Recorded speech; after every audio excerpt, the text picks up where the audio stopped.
Come on, get in. We got things to do, places to go, people to see.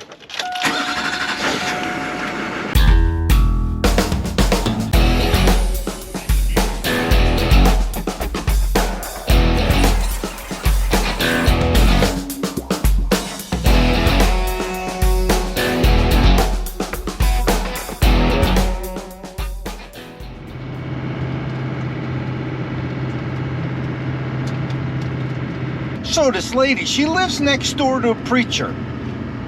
And he's just really a shy, quiet kind of guy.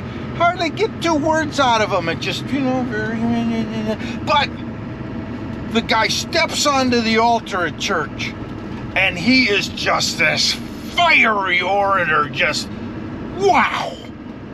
And she asks him after service, she says, "Hey, preacher, how come you're so quiet and shy at home and you step onto that altar and you are just this fireball?" And the preacher says, "Well, that's my alter ego."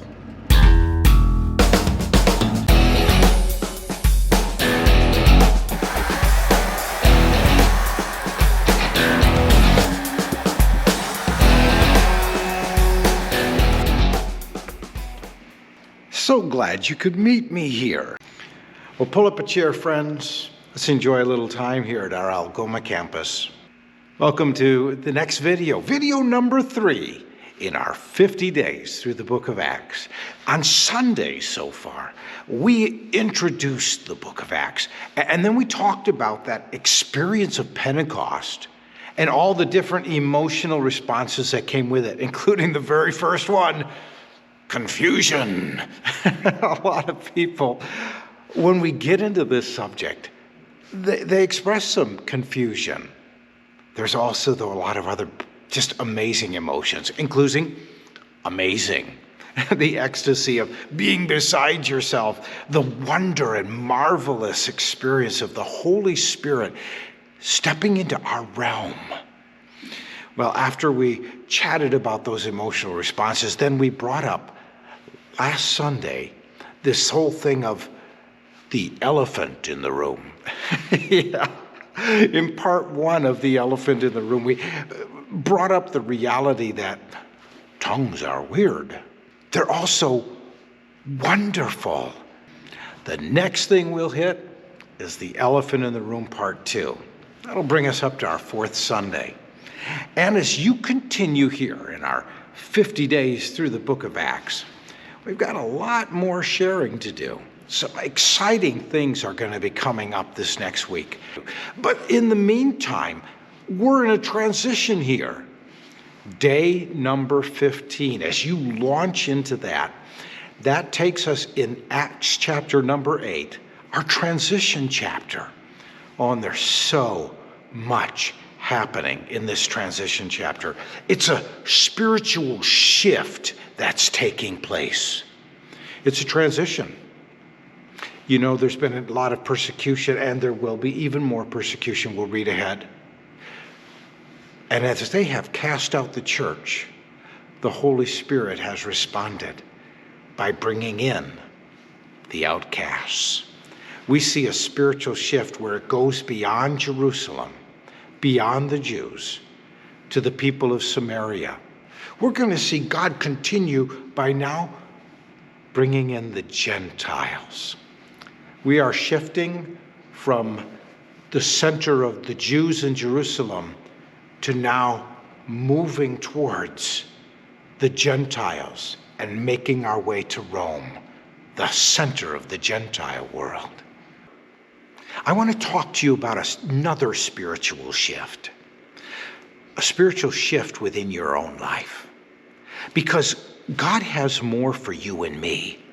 The moment we think we have arrived, even if your GPS tells you so, we have missed it so badly, because there's always more. The Holy Spirit is preparing us, not just for heaven, but for being used while we're still here on earth. The Holy Spirit wants to do great things within our lives. And we'll see, just like in Peter's life, there are some things that we need to break through, to leave behind, to get out of our lives and out of our way. We've got some spiritual shifts that need to happen in each one of us. There's been a whole bunch of talk about the revival going on at a number of colleges throughout the United States that started at the Methodist University of Asbury. I love that. That is so cool. And I heard someone testify today about what was transpiring there and the simplicity of it, that it wasn't really the location, it was the openness of the hearts. I saw that same thing when we had heard about the big revival that was happening in Canada a few decades ago at the Toronto Airport Vineyard Church.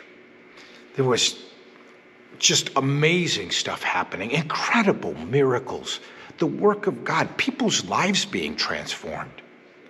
When I took my family up there, it really was pretty staid as what we might think a revival would be, all kinds of excitement and thrill, but there was some just beautiful worship. The pastor, John Arnault, got up and preached and said, you came here to experience the revival. I'm going to tell you how to experience it. He said, all these people that are getting saved, all these people that are getting healed, baptized in the Holy Spirit, the incredible works that are transpiring here, it's all because people are just saying, whatever you want to do in my life, God, you have your way. It was really a revival of surrender. He said that if you want people to pray for you today, to be healed, touched by God, he said, I'm going to tell you two things. One, he says, I'm not going to pray for you. The people are going to pray for you. It was a revival of the people. And he said the second thing, he says, when you have people praying for you for healing, be quiet. Kind of the opposite of what you would think. And he said, just say, yes, God. Surrender. When they pray for you, say, whatever you want, God. Surrender. Really, that's what I want to see happen for each one of us. A deeper step, a place where we are in a spiritual shift, moving away from putting ourselves in the center of life to having Jesus on the center of our lives, on the throne of our lives, having his lordship for each one of us as an individual. I want to encourage you. I want to encourage you. God has a spiritual shift for you. Surrender everything you have to Jesus. Every day, pick up your cross, deny yourself, and follow him. As you move into your small groups now, your group leaders have some wonderful discussion items to help encourage you. And of course, hold each other accountable so we can stay on track together. Thanks so much for being part of our 50-day journey through the book of Acts.